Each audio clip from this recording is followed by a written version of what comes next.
you for coming here today. One of the few words that I can really grab onto right now at this moment is just wow. I mean, this project is real. You're going to start doing some construction or deconstruction as a part of this program here, but we're going to spend some time celebrating how we got to here, recognizing some of the partners that have been so critical to helping us get to this point. And then at the end, we'll actually have an opportunity for people to actually get up and tour some of the spots of Union Depot that the general public hasn't seen since 1973. And if you got some time, I certainly would recommend to get up there, take a look at it, what it's like now, and then you'll come back in 2012 and really get to see the magnificent work and the transformation of this Union Depot. Ramsey County is absolutely proud to spearhead this $243 million investment into the future. When Ramsey County set out this bold multimodal vision, it was done to connect people to work, education, entertainment, recreation, generate jobs, foster economic development opportunities, and preserve one of the most important pieces of the city's, county, and state history right here. I get to talk a lot about, I've talked a lot about this project, but one of the neatest things is not only are we transforming this into an intermodal hub, but it's actually what this building was built for in 1920. And those opportunities are so rare in our country. We see some of these opportunities, they become retail centers, they become museums, but to actually take it and put it back to the use that it was intended, to build it for the next 100 years is a unique opportunity.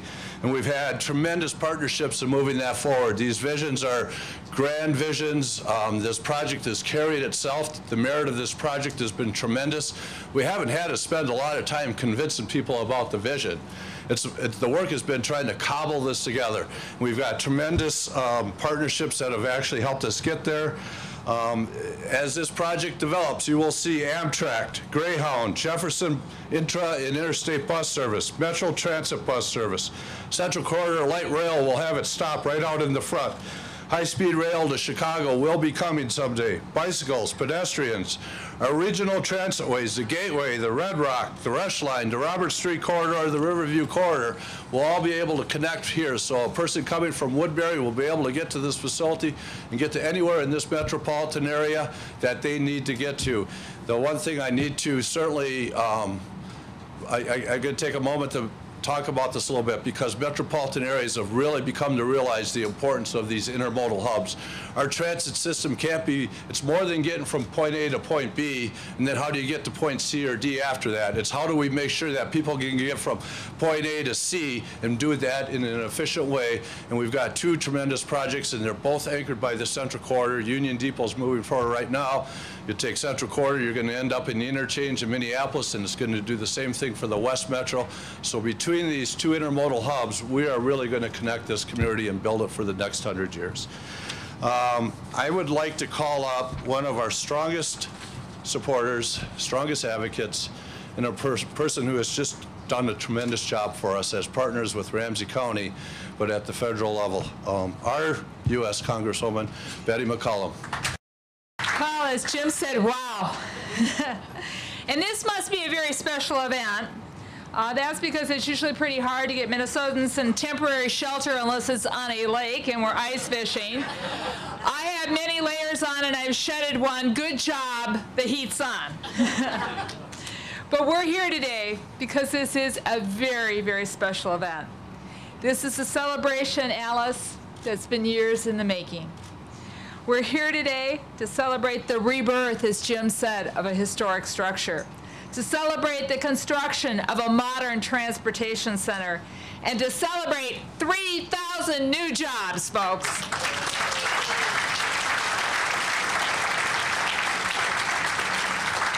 In the past few years, it's been very hard for many families and businesses here in our community, and the renovation of Union Depot begins with them having some good welcomed news.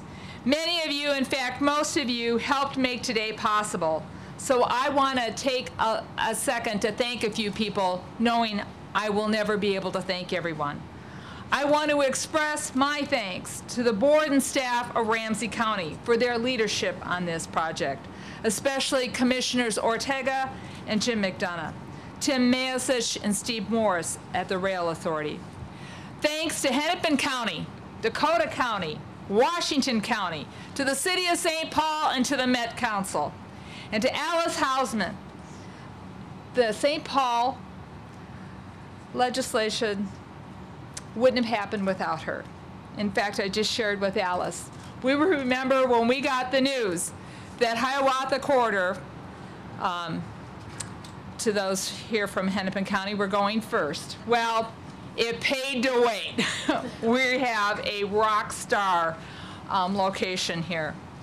I want to thank the Locate Task Force and the U.S. Postal Service and our rail partners who have been instrumental in making sure that this happens, and of course the Federal Department of Transportation. But special thanks to the St. Paul Chamber, to our local labor leaders, and to our new Met Council Chair, Sue Haig, who was on the City Council when the vision started here, for everything you've done in previous roles and everything we're going to ask you to do in your new role. But special thanks to the community, those leaders in our community who helped launch this project. And I want to thank a very special federal person, Jim Oberstar, Chairman Jim Oberstar, for being here in spirit with us today as we go forward with this milestone. Transforming the Union Depot into the 21st century multimodal transportation hub for the Midwest is a big idea. And for just a moment, you know, as we're all huddled together, keeping each other warm in this very warm tent, we need to do something very un-Minnesotan. We need to congratulate ourselves. Congratulations to all of us. Everyone who has contributed to this project deserves congratulations for embracing a vision as big as this opportunity presented, for making a plan bold enough to meet the needs of our economy, not just in 2012, but in 2050 and beyond. This century is still young, but the new rules for economic success are becoming clear. One of those rules is, the more you connect, the more you grow. Union Depot will connect places to where people live and work in our region, not only in St. Paul and in Minneapolis, but in Woodbury and Hastings and Inver Grove Heights, Hudson, Wyoming, Rochester, Lake City, and many others. Another rule of the new economy is be bold, because competition is fierce and the rewards for second best are few. The Union Depot is a major investment and a long-term commitment. But in today's global economy, an investment of this scale is not a luxury, it is a necessity. The other developed economies in the world that are emerging are the economies in China, in India, and Brazil, and they're investing massively in their future prosperity by investing in infrastructure. In Minnesota, we're rethinking our competition. We need to be just as interested in South Korea as we are in South Dakota. As a young girl, though, I want to just add, I had the opportunity of passing through the halls of this great building to board a train to visit my grandparents in Montana. I remember seeing the towering marble columns and the brilliant building with the eyes of a child, one in total wonder. And I remember thinking that this building was built by some very serious people, and they were people who stood the test of time. And only a few years later, well, a little more than a few, I was elected to Congress. And during my service in Congress, I've had the opportunity to visit the depot literally dozens of times. It's one of my favorite places to visit, not only because of what it is, but because of what it represents. The best of America, our can-do attitude, are striving to be number one, not only for today, but for our children for tomorrow. But none of us are here as individuals can be successful alone. None of the organizations we represent could have done this alone. This facility is evidence that a new era of progress is only possible, progress that is formed by partnerships. This building is also a statement that we are preparing for the future, and that the Union Depot is just the beginning. We are really breaking ground today on the future of the East Metro and the Twin Cities. We are breaking ground for a new economy, for a wider region. We are breaking ground for the future. And there's a lot more work to be done, and there's a lot more opportunities for us to explore public and private partnerships. But today we celebrate big plans because we have made real progress. And we're making it because we all worked together. Thank you for letting me be part of it. At this time, we talk about partnerships, and we're really fortunate here to have Therese McMillan from the Federal Transit Way here. She's a deputy administrator, but a couple of stories. One, the last time we had her here was in May, so she's taking this back as a kind of a badge of honor to DC that she can say she was in St. Paul when it was almost 0 or below. So she's smiling about that. We're glad that she's smiling about that. But the partnerships we talk about, this project has really been fortunate. We've received federal highway money, we've received federal railroad administration money, and we've received federal transit authority money. And sometimes making that all work can be as difficult as making local government work. But they have just really stepped forward. Administrator Rogoff told me we will always lean forward to help make this project work. They've been supportive of Secretary LaHood had an opportunity to come here, and he made a commitment that whatever they could do on their end to make this project work, they would be there. And so we're glad to welcome Deputy Administrator Therese McMillan here and thank them for their support. Thank you, Jim, for that very kind introduction. I really am thrilled to be here today. I had to work my way through airport madness to do it, but you know, FAA gets a little bit of a nod for that, I guess. I also want to say that as a native Californian, my bragging rights on the cold weather have even a brighter burnish, I think. So I'm pleased to be able to, again, be here with you today.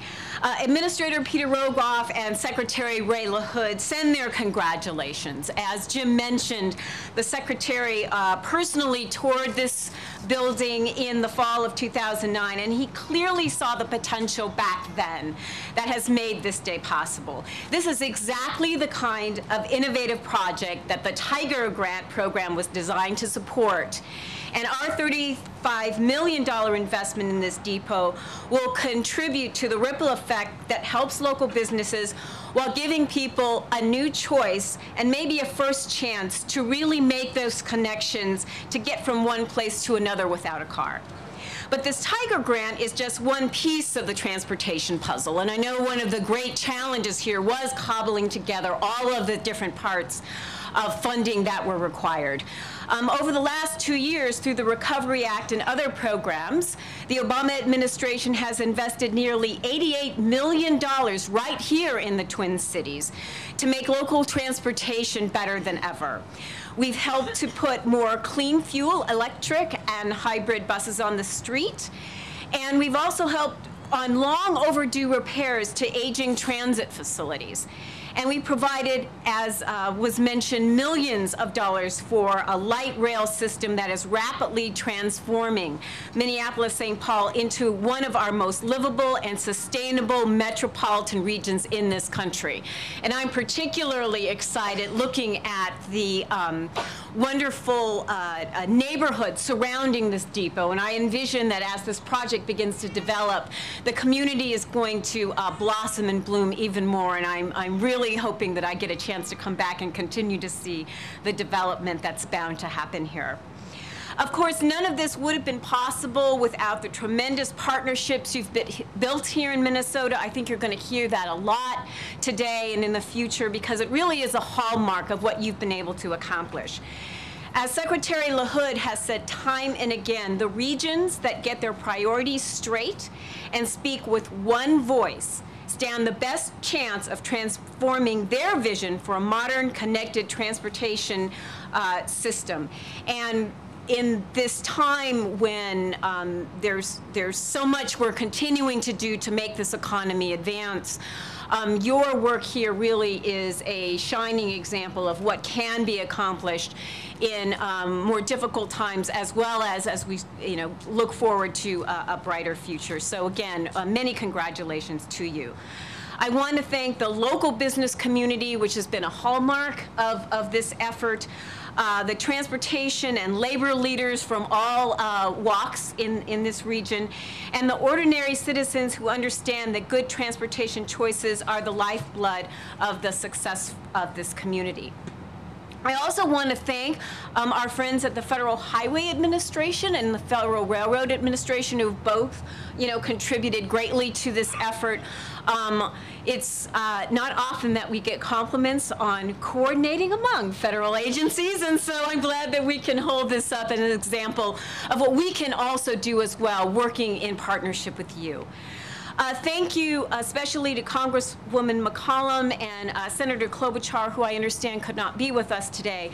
But their support in supporting the President's Recovery Act and keeping Minnesota's economy moving forward really have been instrumental, and we continue to seek their assistance in Washington as we continue our efforts there.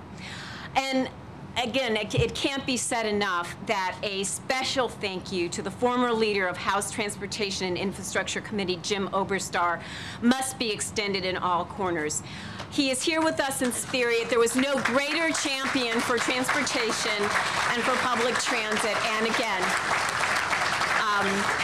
for more than 3 decades, he was an inspiring leader who accomplished a tremendous amount for the people of Minnesota and the United States. And again, we miss him and wish him well.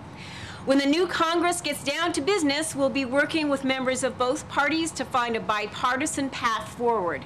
After all, there is no such thing as a Democratic or Republican infrastructure project, and there's no such thing as a Democratic or Republican job. We all depend on safe infrastructure, and job creation has got to be everyone's priorities.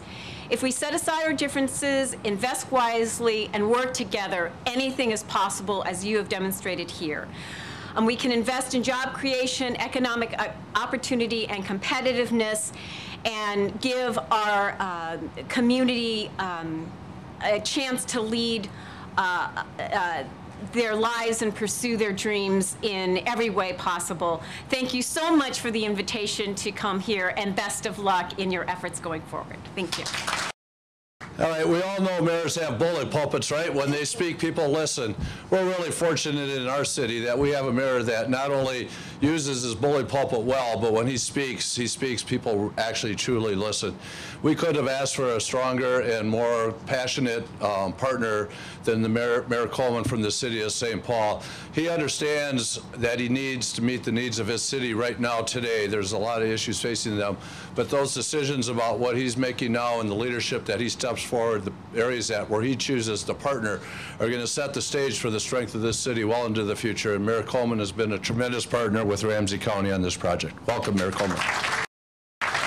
I just want to say there's no shame in wearing a coat. Just because Congresswoman McCollum has, she's used to this, but from California, it's okay. You can put that coat on. Just so you know that there is actually, the final stage of hypothermia is called paradoxical disrobing.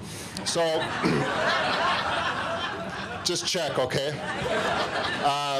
I'm so excited to be here and so excited to think about the future of this facility and think about all of you in this room that have made this possible. Betty, you did such a wonderful job of really just kind of thanking all the folks, and I suspect we could be here for quite a bit to really thank everyone. And I almost wish that we had time to just turn to each other and just explain to each other the role that all of you played, whether it was the Riverfront and the Design Center that really kind of helped look at what the vision for this could be, all of the members of the county board, Alice and the other members of the legislature. I think it's a real testament that we have not just folks from St. Paul and Ramsey County here, but folks from Minneapolis and Hennepin County and from across the metropolitan region, even down to Rochester. Folks that have really understood how important it is that we rebuild and reclaim this facility in order to assure a future for the city and for our region. In 1920, a young girl was put on a boat in Ireland to flee a war-torn country. She got off the boat in New York, went through Ellis Island, got on a train, and many, many hours later ended up taking her first steps in Minnesota, right outside of this facility. That young woman was my grandmother. And when I think about the history that I share with this facility, when I think about a young 18-year-old girl who really wasn't sure where she was going, her uncle had been recruited over by John Ireland to finish his time at the seminary here in St. Paul, but she was brought over here just to be safe. And she found not only safety in the city of St. Paul, but she really found her future here as well. So that first step that was taken by that young girl led to her grandson eventually growing up to become mayor of this incredible city. But just as those first steps meant so much to her personally, the steps that we take here today, the ground that we break today, figuratively, I don't know that we can actually break ground when it's this cold, but the steps in the ground that we break here today will lead to the future for this community. As Betty so eloquently said, great communities have transportation as their center. They understand that that's what helps cities grow. That is what develops our community. And we cannot compete against the Chinas and the South Koreas and other parts of Europe and all over this globe unless we are willing to invest in our community and in the future. There are 1,000 fathers and mothers to this incredible victory. This is not an orphan. This is a victory for our community, for our region, and for our state. To all of you that have played such an important role, I say thank you and congratulations. All right, you've heard her name mentioned by almost every speaker that's come up here, and now you actually get to hear from her. Representative Alice Hausman, who has just been a tremendous champion. We all know her, and we love her dearly, and we thank her for not only her vision, but her hard work. Whenever we come to her with a project, whenever we have a conversation about, the first things out of her mouth is, how do we get this thing done? What do we need to do? And she's already making phone calls. She's already working on that project before we even maybe figure out a strategy, but that tells you what Alice is. And everybody's talked about. Come on up, Alice.